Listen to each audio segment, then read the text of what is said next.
Hello friends, मैं श्रवण कुमार आप लोगों का एक बार पुनः इस क्लासेस में स्वागत है।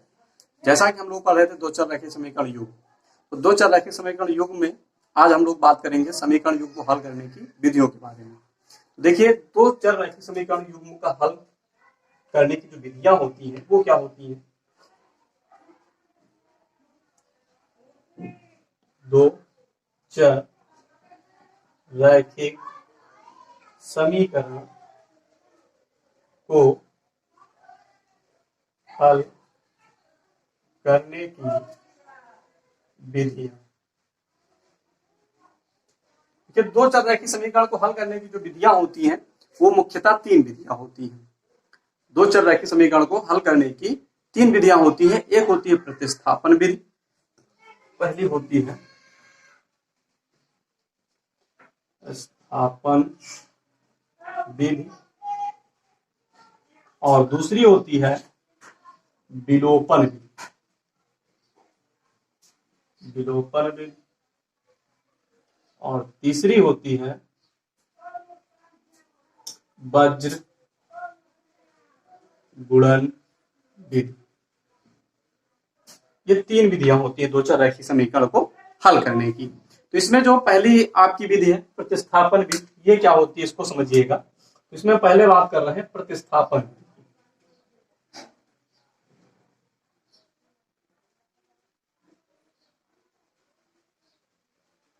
देखिए, नाम से क्लियर हो रहा प्रतिस्थापन। तो प्रतिस्थापन का मतलब यह हुआ कि एक वस्तु के स्थान पे दूसरी वस्तु को स्थापित करना, तो वो कहलाएगा प्रतिस्थापन। यानी वो वस्तु को हटाकर उसी के स्थान पर दूसरी वस्तु को रखना प्रतिस्थापन विधि कहलाएगी। देखिए, यहां से जैसे आपको दो समीकरण युग्म दिए गए हैं, a1x plus b1y plus c1 बराबर 0 और a2x plus b2y plus c2 बराबर 0। ये दो युग्म दिए हैं। इन दोनों युग्मों में से किसी एक अचर की वैल्यू किसी एक चर x या y का मान आप किसी समीकरण एक से, ये दो समीकरण यहां आपको लिखे होंगी, तो एक समीकरण से चाहे पहले व दूसरी जो सुविधाजनक हो उसमें से एक चर का मान निकाल लेंगे। उस चर का मान ले जाकर दूसरी समीकरण में हम रख देंगे। दूसरी समीकरण में जब रखेंगे तो वो समान चर में वो समीकरण हमको मिल जाएगी और वहां से उस चर का मान निकल आएगा। फिर उस चर का मान ले जाकर पुनः उस समीकरण में रख देंगे तो वो जो उस तरीके से दूसरे चर का भी मान निकल आएगा और यही दोनों चर के जो मान होंगे वो दिए गए समीकरण युग्म के हल होंगे। आइए हम बात करते हैं इसके उदाहरण की। जैसे आपको दो समीकरण दिए, जैसे आपको दिया पहले x प्लस वाई बराबर 0 और दूसरा दिया गया है आपको 2x प्लस वाई बराबर 3। ये दिया गया है, दो समीकरण आपको दिए गए पहले और दूसरे। इन दोनों को हल करना है, प्रतिस्थापन विधि से हल करना है। तो उसके लिए देखिए क्या करना है। पहली समीकरण से, समीकरण एक से किसी एक की वैल्यू निकाल लेंगे। तो यहां समीकरण एक से देखें तो x बराबर माइनस वाई हो जाएगा।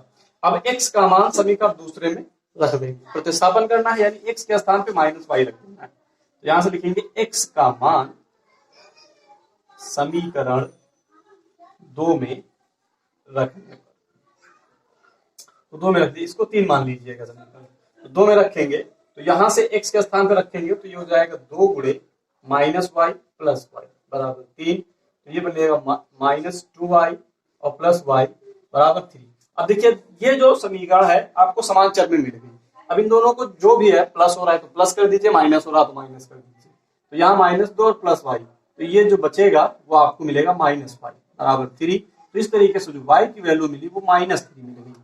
y का मान जो मिला वो -3 मिला। अब देखिए, एक चर का मान पता हो गया, इस चर का y का मान पता हो गया, ये ले जाकर आप पुनः समीकरण 3 में रख दीजिए। तो यहां से लिखेंगे y का मान समीकरण 3 में रखने पर। अब जब समीकरण 3 में पुनः रखेंगे, x बराबर जो आपको वैल्यू मिलेगी वो मिलेगी 3। भाई माइनस माइनस भाई माइनस था ही, y की वैल्यू -3 आई, तो -3 रखा गया तो माइनस माइनस प्लस हो जाएगा। इस तरीके से x बराबर 3। तो अतः जो आपको मान मिले, x का मान 3 और y का जो मान मिला वो -3। तो ये जो हो गए वो समीकरण युग्म जो आपको पहला और दूसरा दिया था उसके हल हो गए। तो एक बार पुनः समझिएगा क्या करना है इसमें।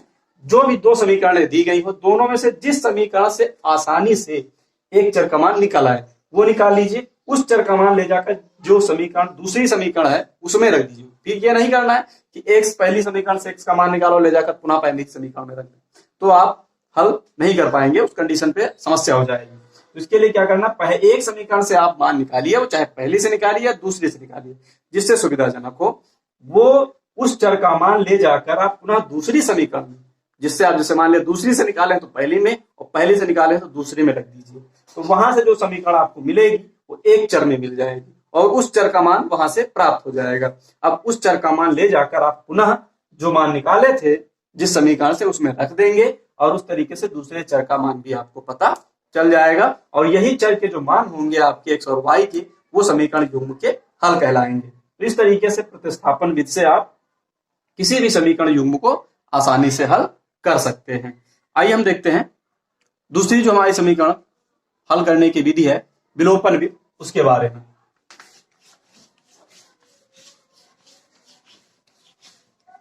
देखिए विलोपन विधि क्या होती है।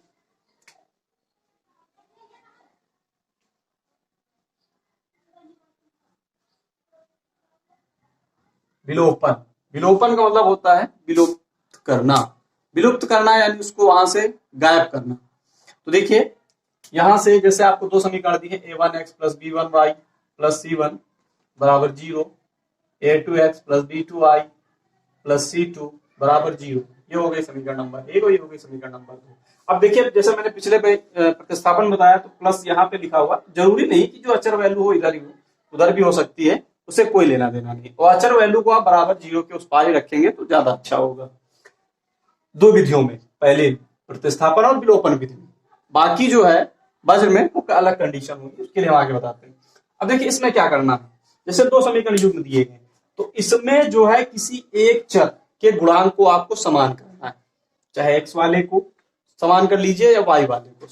अब समान करने के लिए क्या करना है आपको, जो पहली समीकरण या दूसरी समीकरण में किसी अचर वैल्यू से आपको गुणा करना होगा। जैसे अगर हम बात करें, इसमें अगर हमको बराबर करना है, जैसे a1 और b1 है, तो यहाँ पर अगर हम a2 से और इसमें a1 से गुणा कर दें तो ये गुणांक बराबर हो जाएंगे, क्योंकि जब इसको a2 से करेंगे तो ये a1 a2x मिल जाएगा, और इसमें जब a1 से करेंगे तो ये मिल जाएगा a2 a1 मिल जाएगा, तो ये गुणांक बराबर हो जाएंगे। और जब गुणांक बराबर किसी एक चर के गुणांक को जब हम बराबर कर लेंगे, तो दोनों समीकरणों को अगर घटाने से वो विलुप्त होता तो घटा देंगे, और जोड़ने से अगर विलुप्त होता तो दोनों को हम जोड़ देंगे। तो इस तरीके से वहां से एक चर जो है वो विलुप्त हो जाएगा, दूसरे चर के रूप में आपको समीकरण मिल जाएगी, और उस चर का मान वहां से निकाल लीजिएगा। फिर उस चर का मान किसी एक समीकरण में रखकर आप दूसरे चर का मान आसानी से प्राप्त कर सकते हैं। ये होती है आपकी विलोपन विधि। आइए उदाहरण से इसको हम समझते हैं। जैसे आपको दिया है x प्लस 2y बराबर 1, और दिया गया है आपको 2x प्लस y बराबर 3। ये दिए दो समीकरण आपको दी, समीकरण नंबर 1 और 2। भाई अचर वैल्यू हमने बराबर इधर रखा। अब देखिए ना तो x वाला बराबर है ना तो y वाला बराबर है, किसी एक को आपको बराबर करना, तो यहाँ पे हम y को बराबर कर लेंगे। तो यहां से क्या करेंगे, हम समीकरण 2 को 2 से गुणा कर देंगे और प्लस 1 जोड़ देंगे, या ऐसे लिख लीजिएगा समीकरण 2 को 2 से गुणा कर दीजिए, पहले अलग अलग समझ लीजिए, उसके बाद आप जब समझ में आ जाएगा तो बड़ी आसानी से एक साथ कर सकते हैं।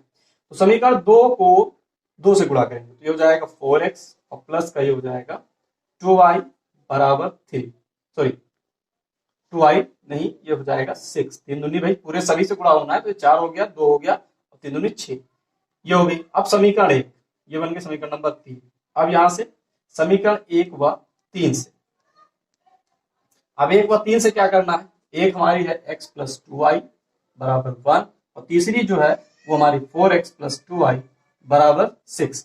अब देखिए ये दोनों जो है एक चर इसमें बराबर है, y वाला जो चर है उसके गुणांक समान है। अब जोड़ने से तो भाई सब जुड़ जाएंगे, तो आएगा इसको क्या करना है, घटाना है। घटाने पर देखिए घटाएंगे तो इसके जो चिन्ह होंगे वो चेंज हो जाएंगे, अगर माइनस है तो प्लस हो जाएगा, प्लस है तो माइनस हो जाएगा। अब देखिए एक प्लस का 2y एक माइनस का 2y ये कैंसिल हो जाएगा, यह कैंसिल होगा, और x से -4x घटाएंगे तो यहाँ से जो आपको मिलेगा वो माइनस का 3x मिलेगा, और 1 से जब 6 घटाएंगे तो माइनस का 5 मिलेगा। इस तरीके से माइनस माइनस कैंसिल हो जाएगा, तो x का जो मान मिला वो मिला 5/3। अब x की ये वैल्यू किसी भी समीकरण में आप लिख दीजिए, चाहे 1 में रख दीजिए, चाहे 2 में, चाहे 3 में रख दीजिए, कहीं भी रख दीजिए। तो यहां से हम लिखेंगे x का मान समीकरण 1 में रखने पर, जब समीकरण 1 में रखेंगे, 1 में रखने पर एक हमारी जो थी वो ये है, x के स्थान पे 5/3 रखना है, 5/3 प्लस का 2i बराबर 1, इसको उधर भेज देंगे। तो यहाँ से 2i बराबर आपको मिलेगा 1 - 5/3, यानी ये 2i बराबर एलसीएम लेंगे, 3 एलसीएम हो जाएगा, 3 एकम 3 माइनस का 5। तो यहाँ से जो मिलेगा वो 2i बराबर आपको मिलेगा, भाई 3 से जब 5 घटाएंगे तो यहाँ से जो आपको मिला वो मिलेगा माइनस का 2/3, तो 2 से 2 कैंसिल हो जाएगा, तो y बराबर मिला -1/3। तो इस तरीके से y की जो वैल्यू मिली वो -1/3 और x की जो वैल्यू मिली वो 5/3। तो ये मान हो गया आपके, ये हो गए समीकरण के हल। यानी इस समीकरण युग्म का जो हल हुआ वो ये आपकी कहलाती है विलोपन विधि। तो विलोपन विधि से आपको इस तरीके से जो भी समीकरण दी गई हो उसको हल करना है। एक बार पुनः समझिएगा क्या करना है। सबसे पहले जो समीकरण युग्म दिया गया हो उन दोनों में किसी एक चर के गुणांक को आप समान कर लेंगे, चाहे x या y, किसी भी चर के गुणांक को। तो यहाँ पे मैंने y को समान किया, समान करने के लिए इसको 2 से गुणा करना पड़ेगा। इस समीकरण को हमने 2 से गुणा किया तो ये वैल्यू हमको मिल गई भाई, 2 से गुणा करेंगे 2 दूना 4, 2i हो जाएगा, 3 दूनी 6, ये मिल गई। अब पहली समीकरण भाई इसको गुणा किया था तो ये मिली, ये तीसरी हो गई। अब पहली और तीसरी को हल कर लीजिए, पहली और तीसरी को हल करिए, जब करेंगे तो उसके लिए क्या करना है भाई, दोनों भाई ये गुणांक समान है लेकिन चिन्ह समान है, तो विलुप्त करने के लिए चिन्ह विपरीत होना चाहिए एक का, तो घटा दिया गया, चिन्ह माइनस हो जाएंगे सब, तो ये कैंसिल हो गया। अब x के रूप में आपको ये समीकरण प्राप्त हो गया, यानी x का मान यहाँ से निकल आएगा, x का मान ले जाकर किसी समीकरण में रख दीजिए, यानी पहली समीकरण में मान रख दिया गया, तो इस तरीके से आपका y का मान मिल जाएगा और x y के जो मान प्राप्त होंगे वही समीकरण युग्म के हल होंगे। तो आइए हम बात करते हैं तीसरी विधि की।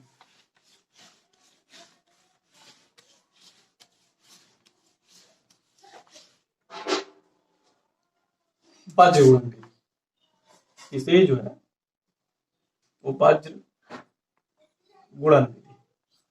देखिए वज्र गुणन विधि क्या होती है, जैसे आपको कोई भी समीकरण युग्म दिया गया है, a1x + b1y + c1 = 0, a2x + b2y + c2 = 0, ये समीकरण युग्म दिए गए हैं। तो इसको हल करने के लिए क्या करना है, एक चीज ध्यान रखिएगा, इसमें कैसे हम मान निकालेंगे। देखिए x लिखेंगे, अब x के नीचे x के गुणांक नहीं लिखना है, अलग y और अचर वैल्यू लिखनी है। तो ये y जो है b1 b2 है, इस तरीके से लिख लेंगे। उसके बाद c1 और c2 लिख लेंगे, फिर बराबर y। अब y के बटे में y के गुणांक नहीं लिखने हैं, इसके अलावा लिखने। तो इसके अलावा कौन से लिखना, अचर बचा और x का बचा। तो अचर जो इधर लिखे होंगे भाई, अचर इधर लिखे वो इसके नीचे लिख लीजिएगा, c1 और c2। एक हो गया, अचर लिख गए, अब बचे x, ये लिख लीजिएगा a1 a2। इसमें बदली आपस में हेरा फेरी हो गई तो क्वेश्चन गड़बड़ हो जाएगा, आप इसको पहले नहीं लिख सकते, ये ध्यान रखेंगे। इसके लिए क्या, देखिए आप पुनः समझ लीजिए, यानी x के नीचे x के गुणांक नहीं लिखना, तो y और अचर लिखना है, तो y के गुणांक ये लिख लिए गए और अचर ये लिख लिए। अब y के नीचे y के गुणांक नहीं लिखना है तो x और अचर लिखना है, तो इधर अचर लिखे ये पहले आप लिख लीजिए, वही चीज नोट कर लीजिए। और इसके बाद जो एक बचा भाई अचर हो गया, तो कौन बचा, x वाले गुणांक वो लिख लीजिए, बराबर 1/। अब 1 मतलब अचर वैल्यू, 1 के नीचे कौन, अचर के मान नहीं लिखना है। अब x और y के गुणांक लिखना है, तो ये वाला गुणांक इधर पहले लिख लेंगे, a1 a2 लिख लीजिए, जो इधर लिखा हुआ है।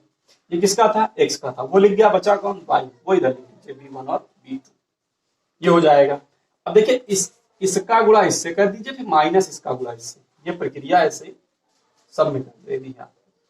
यानी यहां से जो आपको करना है, तो x बटे आपको मिल जाएगा b1 c2 - b2 c1 बराबर y बटे c1 a2 - c2 a1, ये मिल जाएगा, बराबर 1/a1 b2 - a2 b1, ये हो जाएगा। तो यहां से x को एक बार इसके बराबर करके x का मान निकाल लेंगे, y को इसके बराबर एक बार करके y का मान निकाल लेंगे, और हमारा क्वेश्चन जो x और y का मान आएगा वही जो दिए गए समीकरण युग्म होंगे उनका हल हो जाएगा। तो ये चीज ध्यान रखेंगे। और यहाँ पे 1 अगर ये वैल्यू इधर दी गई है, जैसे इस तरीके से लिखा हो a1x प्लस b1y बराबर c1, a2x प्लस b2y बराबर c2 लिखा है, तो ये जो वैल्यू होगी यहाँ पे माइनस में लिखी जाएगी। तो इसके लिए सबसे पहले जो समीकरण होंगे उसको इस रूप में चेंज कर लेंगे, यानी c1 और c2 को इधर ले आएंगे, बराबर 0 रखेंगे, तब यहाँ पे 1 रखना है आपको, तो यहाँ पे 1 रखेंगे। ये ध्यान रखेंगे कि इसी रूप में आपको समीकरण को, जो भी समीकरण आपको दी गई हो, इसी रूप में आप समीकरण को पहले चेंज कर लेंगे। जैसे हम बात करते हैं, ये उदाहरण से समझते हैं। जैसे आपको दिया गया है 2x प्लस 3y बराबर 5 और दिया है x प्लस 2y बराबर 1। ये समीकरण 1 और 2, ये समीकरण युग्म दिया गया है। तो समीकरण 1 और 2 से सबसे पहले इसको इस रूप में चेंज कर लीजिएगा। तो 5 और 1 को इधर ले आइए, तो यहाँ से लिखेंगे चूंकि समीकरण 1 व 2 से, अब देखिए समीकरण 1 व 2 में इसको इधर लाएंगे तो 2x प्लस 3y बराबर माइनस 5 बराबर 0 हो जाएगा, और यहाँ से x प्लस 2y ये इधर आएगा तो माइनस का 1 हो जाएगा बराबर 0। अब देखिए इस रूप में व्यक्त हो गया। अब इसको देखिए क्या करना है, x, अब x के नीचे x के गुणांक नहीं लिखने, कौन कौन लिखना, y का जो है वो 3 है, दूसरे में 2 है, अचर -5 है, -1 बराबर y के नीचे ये लिख लीजिए -5 -1। अब देखिए y के नीचे y का ही लिखना, अचर लिख दिया तो कौन बचा, x का लिख लेंगे, तो यहाँ पर 2 और इसका गुणांक कुछ नहीं मतलब 1 बराबर 1 अपान के नीचे 2 और 1 लिख लेंगे, 2 और 1 लिख लिया गया। तो अब अचर नहीं लिखना है, और 2 1 किसका, x का है, तो कौन बचा, y वाला गुणांक लिख लीजिएगा 3 और 2। अब इसका गुणा इससे करना है, माइनस इसका गुणा इससे, इसका गुणा इससे, माइनस इसका गुणा इससे, फिर इसका गुणा इससे, माइनस इसका गुणा इससे। देखिए x बटे 3 एक कम -3 माइनस 5 दूनी 10 -10 हो जाएगा, और y बटे -5 और -1 और 2 का गुणा करेंगे तो -2 हो जाएगा, बराबर 1 बटे 2 दूना 4 माइनस 3 एक कम 3 हो जाएगा। तो इस तरीके से आएगा x बटे -3, ये प्लस का 10 हो जाएगा, y बटे -5 प्लस का 2 हो जाएगा, और ये 1 बटे 1 आ जाएगा। तो यहाँ से x बटे आपको जो वैल्यू मिली वो मिल जाएगी 7, और y बटे जो वैल्यू मिलेगी वो -3 बराबर 1 बटे 1 लिख सकते हैं आप। तो एक बार लिखेंगे चूंकि x बटे 7, अब एक बार भाई तीनों आपस में बराबर है, ये इसके बराबर होगा, एक बार इसको इसके बराबर कर दीजिए 1 बटे 1 के। तो इस तरीके से यहाँ से जो वैल्यू मिलेगी वो x, इसका 3 गुणा x का 1 से x आएगा, 7 का x से 7 आ जाएगा। फिर चूंकि एक बार इसको बराबर करेंगे, इसको इसके बराबर कर दीजिए 1 अपान 1 के, इसका इससे गुणा होगा तो 1 आ जाएगा, y आ जाएगा, और -3 का 1 से गुणा होगा तो -3 आ जाएगा। इस तरीके से अतः x बराबर 7 और y बराबर -3, ये जो होगा वो आपका आंसर हो जाएगा। तो ये जो बना आपका x और y, वो इन दो समीकरण युग्मों का हल है। तो इस तरीके से आप बीजगणित विधि से किसी भी क्वेश्चन को बड़ी आसानी से हल कर सकते हैं। तो ये 3 विधियां हैं रैखिक समीकरण, 2 चर रैखिक समीकरण युग्म को हल करने की। इन्हीं तीनों विधियों से इनके मान जो है बड़ी आसानी से आप प्राप्त कर सकते हैं। तो इसमें ये चीज जरूर ध्यान रखेंगे बीजगणित विधि में कि जो भी समीकरण दी गई हो उसको इस रूप में पहले कन्वर्ट कर लेंगे, यानी जो अचर वैल्यू दी गई उसको इधर ट्रांसफर कर लेंगे, बराबर 0 के रूप में ही उसको रखना है। अगर बाई ये उधर रह गया, आपने C1 और C2 की वैल्यू रख दी, तो ये क्वेश्चन गलत हो जाएगा। और एक चीज, इस सीरियल को भी याद रखना है। इसके लिए आसान तरीका मैं आपको बताया दे रहा हूं। सबसे पहले x के नीचे देखिए, x के गुणांक नहीं लिखना तो y और अचर लिख लीजिए, y अचर लिख लिया। अब ये वैल्यू इसके नीचे लिख लीजिए। अब y के नीचे y नहीं लिखना है तो कौन लिखना है, x और अचर। देखिए C1 और C2 अचर है, कौन बचा, x, वो लिख लीजिए। फिर 1 अपान ये वैल्यू उधर उतार लीजिए तुरंत 1 के नीचे। अब कौन वैल्यू बची भाई, 1 यानी अचर है, अचर वाले मान नहीं रखने हैं, उसके अलावा x और y के गुणांक रखना है, तो x और y। अब देखिए ये x का गुणांक हो गया तो कौन रख देना, y रख दीजिए बस। इसमें याद करने की कोई जरूरत नहीं है, सिर्फ आपको इतना याद रखने की जरूरत नहीं, सिर्फ आपको इतना याद रखना है कि इसको x के नीचे x के गुणांक नहीं लिखना है, y के नीचे y के नहीं लिखना है, और अचर के नीचे अचर नहीं लिखनी है।